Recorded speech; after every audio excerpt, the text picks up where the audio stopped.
भाजपा और भाजपा के कर्ता धर्ता एक ही छठे नंबर के बेईमान और भ्रष्ट लोग हैं और इस देश को तबाह करके गुंडों की सरकार बनाए रखना चाहते हैं। ये कोई नहीं जानता कि ईवीएम कैसे काम करती है, फिर भी ईवीएम से चुनाव करा रहे हैं और इस कदर धांधली हो रही है कि हर चुनाव ईवीएम के माध्यम से जीता जा रहा है। 2024 का लोकसभा चुनाव हुआ, 4,65,46,884 वोटों की बेईमानी की गई। पर्ची आप दिखाते हो 7 सेकंड के लिए, आधे से ज्यादा लोगों को पर्ची दिखती नहीं। इतने आदमी होश में आए कि पर्ची देखो इतने साफ हो जा मामला, चलो दिख भी गई तो पर्ची मुझे मिलती तो नहीं, और पर्ची मुझे मिलती नहीं उसकी गिनती भी नहीं होती। इलेक्शन कमीशन आज से गिनती भी नहीं करता और जिस मशीन में वोट की गिनती होती है मुझे पता ही नहीं मेरी वोट उसमें गई भी नहीं गई, किंगा को गई कहाँ गई। इस देश में बैलेट पेपर से चुनाव करवाया जाए और चुनाव पूरी तरह से स्वतंत्र हो, निष्पक्ष हो, पारदर्शी हो, ये जिम्मेदारी इलेक्शन कमीशन की है। अब बेईमानी देखिए, महाराष्ट्र में अभी चुनाव हुआ है, 47 लाख लोगों की वोटें काट दी गई, 47 लाख, और बीजेपी के जो बेईमान लोग हैं उनकी जो है 39 लाख वोटें बढ़ा दी गई। बेईमान इलेक्शन कमीशन मोदी की गुलामी में इतना डूब गया है कि देश की जनता के साथ में देशद्रोह कर रहा है। देश की सरकार को, इलेक्शन कमीशन को आगाह करना चाह रहे हैं, मांग नहीं रहे उससे, आगाह करना चाह रहे हैं देश की जनता के साथ गद्दारी बंद कर, नहीं तो जनता उखाड़ के फेंक देगी। ये इस देश में सत्ता पर बने रहने का एक घिनौना षड्यंत्र है। नमस्कार, आप देख रहे हैं नेशनल दस्तक और मैं हूं रंजय कुमार। जहां एक तरफ देश में लगातार चुनाव हो रहे हैं और दूसरी तरफ जो केंद्र सरकार यानी कि भाजपा कह रही है कि एक देश एक चुनाव, वहीं इस देश में जो है ईवीएम हटाने के लिए भी लगातार यात्राएं की जा रही है। हमारे साथ इस मुद्दे पे बातचीत करने के लिए भानु प्रताप सिंह हैं जो ईवीएम हटाओ देश बचाओ का नारा दे रहे हैं। हम बात करते हैं भानु प्रताप जी। सर, क्या कहना चाहते हैं? जहाँ भाजपा सरकार कह रही है कि एक देश एक चुनाव, आप कह रहे हैं ईवीएम हटाओ देश बचाओ। भाजपा और भाजपा के कर्ता धर्ता एक ही छठे नंबर के बेईमान और भ्रष्ट लोग हैं और सही मायने में कहूं तो कातिल लोग हैं, गुंडे लोग हैं और इस देश को तबाह करके गुंडों की सरकार बनाए रखना चाहते हैं। हमारा बहुत सिंपल सा कहना है कि इस देश में चुनाव स्वतंत्र होने चाहिए, निष्पक्ष होने चाहिए और पारदर्शी होने चाहिए और इसके लिए सबसे बेहतर तरीका है कि इस देश में बैलेट पेपर से चुनाव होने चाहिए। इस देश की आधी आबादी अनपढ़ है और पढ़े लिखे लोग भी, चाहे सुप्रीम कोर्ट के जज हों, हाई कोर्ट के जज हों, आईएएस आईपीएस हों, कलेक्टर हों, एसपी हों, चाहे पढ़े लिखे प्रोफेसर हों, वकील हों, इंजीनियर हों, डॉक्टर हों, सॉफ्टवेयर इंजीनियर को छोड़ के, ये कोई नहीं जानता कि ईवीएम कैसे काम करती है, फिर भी ईवीएम से चुनाव करा रहे हैं और इस कदर धांधली हो रही है कि हर चुनाव ईवीएम के माध्यम से जीता जा रहा है। 2024 का लोकसभा चुनाव हुआ, 4,65,46,884 वोटों की बेईमानी की गई और 542 सीटों पर चुनाव हुआ। एक सीट सूरत वाली जो अनअपोज हो गई। इस 542 सीटों पर केवल 4 सीटें ऐसी थी जिनमें जितनी वोटें पड़ी ईवीएम में उतनी ही वोटें निकली। 362 सीटों पर जितनी वोटें पड़ी उससे कम वोटें निकली। 176 सीटों पर जितनी वोटें पड़ी उससे ज्यादा निकली। यार मुझे एक बात बताओ, अगर वोट मशीन सही है तो जितनी पड़ी उतनी निकलनी चाहिए ना।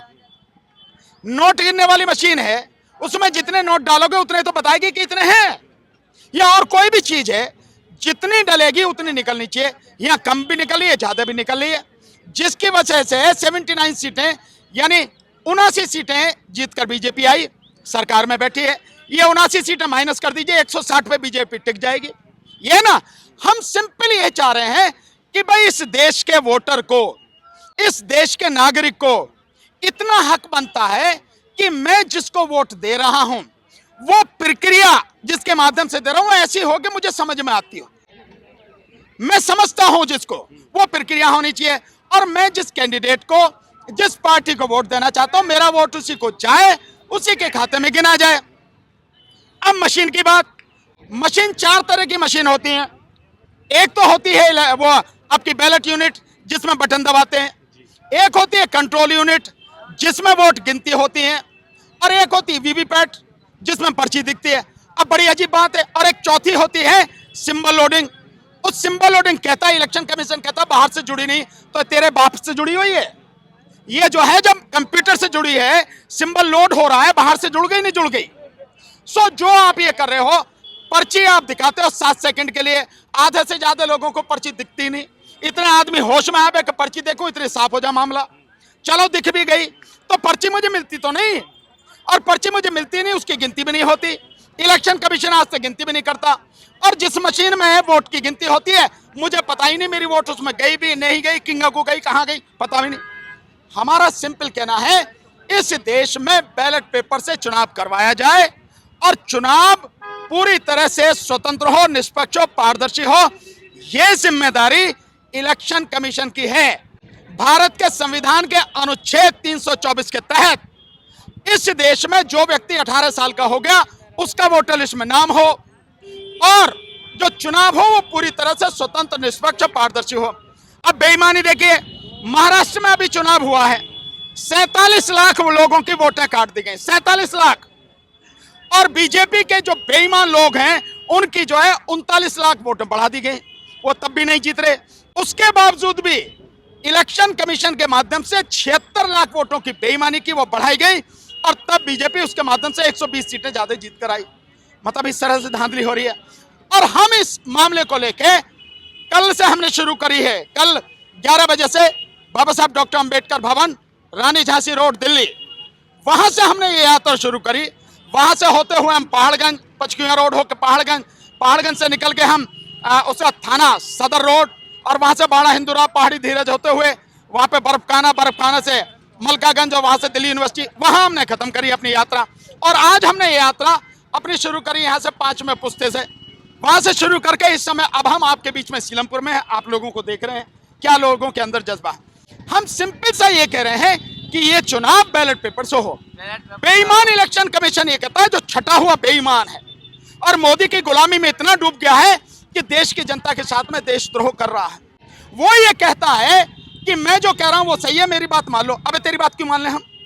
तू क्यों कह रहा है तेरी बात मान ले? तो सिस्टम ऐसा रहा, किसी के मानने की जरूरत नहीं है। जो भी कोई व्यक्ति हो, अनपढ़ से अनपढ़ व्यक्ति, साधारण व्यक्ति भी, वो भी देख के इस प्रक्रिया का पता लगा कि हाँ भाई हाँ बिल्कुल ठीक है, कहीं कोई गड़बड़ नहीं। किसी का विश्वास क्यों किया जाए? ये सरकार का मामला है। और अब इस बेईमान सरकार ने एक और काम कर दिया, जन प्रतिनिधित्व अधिनियम 1951 में संशोधन कर दिया, धारा 93(2) में, और कह दिया कि इलेक्शन कमीशन से अब कोई किसी किस्म की जानकारी नहीं ले सकता, कोई कागज, कोई डॉक्यूमेंट इलेक्शन कमीशन नहीं देगा। मतलब आप देखिए किस कदर गुंडागर्दी दिखाई जा रही है कि जनता का जो अधिकार है, ये इलेक्शन कमीशन कहता था कि हम तो जो भी सरकार, जो जनता चाहती है हम सब दिखा देते हैं। अब दिखाना कहां गया? अब सरकार ने बंद करवा दिया। और ये भी कब आया है कि जब पंजाब एंड हरियाणा हाईकोर्ट में रिट फाइल हुई और एक व्यक्ति उसके मुकदमे में कहा गया कि जो कागज मांग रहे थे उसे, उसके बाद में नियम बदल दिए। 20 तारीख को जिस दिन संसद का शीतकालीन सत्र खत्म हुआ, उस दिन नियम बदल दिए गए। तो हम लोग इस यात्रा के माध्यम से देश की सरकार को, इलेक्शन कमीशन को आगाह करना चाह रहे हैं, मांग नहीं रहे उससे, आगाह करना चाह रहे हैं, देश की जनता के साथ गद्दारी बंद कर, नहीं तो जनता उखाड़ के फेंक देगी। और जनता से यह समझाना चाह रहे हैं, जनता से ये निवेदन करना चाह रहे हैं, अगर तुम अब भी नहीं जागे, अगर अपने अधिकार के लिए सड़क पर नहीं आए, क्योंकि अब सड़क पर आए बिना जन आंदोलन के अलावा कोई रास्ता बचा नहीं। क्यों? पूंजीपति, मीडिया, सरकार, ब्यूरोक्रेट्स और साथ में अदालत सब मिल गए, सबका एक गिरोह बन गया है।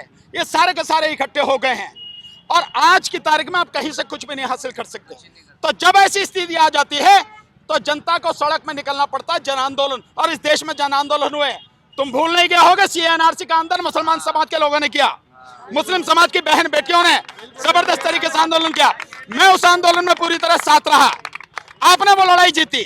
आप भूल नहीं गए होगे, किसानों ने लड़ाई लड़ी, 13 महीने किसान आंदोलन में साथ था, किसानों ने लड़ाई जीती। इसी मोदी ने जिससे डरते हैं घुटने टेक के इसने माफी मांगी, मेरे से गलती हो गई, तीनों कानून वापस ले।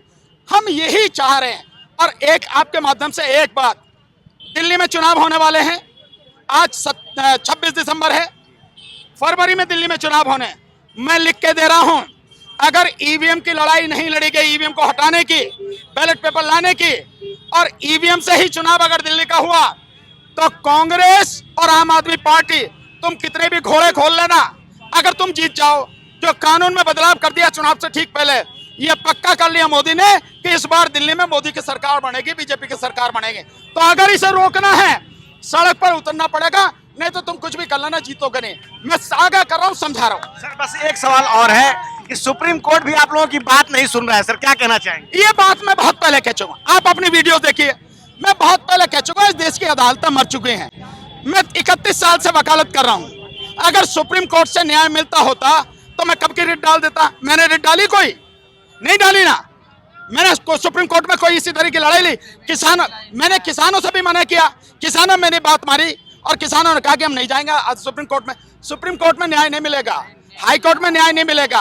अब स्थिति ऐसी हो गई है कि जन आंदोलन से ही जनता सड़क पर उतरेगी तो ही न्याय देश मिलेगा। की सर्वोच्च संस्था सुप्रीम, फसले बचे ना नस्ल। सर एक सवाल, देश की सर्वोच्च न्यायिक संस्था है सुप्रीम कोर्ट, वहां से भी न्याय नहीं मिलेगा तो लोग कहां जाएंगे? भाई मुझे पता नहीं, सड़क पर जाएंगे। मैं तो ये कह सकता हूँ, जब कहीं से न्याय नहीं मिले तो सड़क पर जाओ, लड़ो, जनता की अदालत में जाओ, जनता को जगाओ, जनता को साथ लाओ, तभी कुछ बदलेगा, नहीं तो बेड़ा गर्क हो चुका। क्या लगता है सर आने वाले चुनाव, जो दिल्ली का चुनाव है, उसमें कुछ परिवर्तन हो सकता है आपकी इस यात्रा के द्वारा? देखिए मैं प्रयास कर रहा हूँ, लोग अगर साथ आएंगे, लोग अगर संघर्ष करेंगे तो निश्चित रूप से बदलाव होगा। और अगर लोग साथ नहीं देंगे, ये पॉलिटिकल पार्टियां, विशेष रूप से कांग्रेस और आम आदमी पार्टी जो दिल्ली में है, अगर ये इस मुद्दे को नहीं लड़ेंगे, हमारा साथ नहीं देंगे, तो मैं लिख के दे रहा हूं, मोदी जीत के आवेगा है, बीजेपी जीत के आवेगा। एक आखिरी सवाल, एक देश एक चुनाव पे क्या कहना चाहेंगे? ये इस देश में सत्ता पर बने रहने का एक घिनौना षड्यंत्र है। इस देश के लोगों के तमाम मूल अधिकारों को खत्म करने का षड्यंत्र है। इस देश की 90% आबादी को, यानी 120 करोड़ लोगों को गुलाम बनाने का एक षड्यंत्र है। ये इस देश के लोकतंत्र को खत्म करने का षड्यंत्र है। ये इस देश के संघीय ढांचे को खत्म करने का षड्यंत्र है। ये इस देश की पॉलिटिकल पार्टी जितनी भी हैं उनको खत्म करने का षड्यंत्र है। और ये इस देश की क्षेत्रीय पार्टियां जो है राज्यों में, उनको खत्म करने का षड्यंत्र है। नहीं समझे तो तबाही हो। चलिए आपने बात की सर, बहुत शुक्रिया। Thank you. तो हमारे साथ बातचीत कर रहे थे भानु प्रताप सिंह, और जिस प्रकार से भाजपा पे हमला बोला कि किस प्रकार से चुनावी मशीनों में घपला करके चुनाव जीत रही है कांग्रेस हो या आम आदमी पार्टी, उनके हाथ कुछ नहीं लगने वाला। एक देश एक चुनाव के ऊपर कह रहे हैं कि ये संघीय ढांचे का उल्लंघन है। क्या है आपकी राय? आप अपनी राय बताएं। नेशनल दस्तक की आपसे गुजारिश है कि अगर इसको बचाना चाहते हैं तो नेशनल दस्तक को सब्सक्राइब करने के लिए रेड कलर के सब्सक्राइब बटन को दबाएं, फिर बेल आइकन की घंटी दबाएं। नेशनल दस्तक को बचाने के लिए बहुत जरूरी है कि हर खबर को शेयर करें, लाइक करें, कमेंट जरूर करें।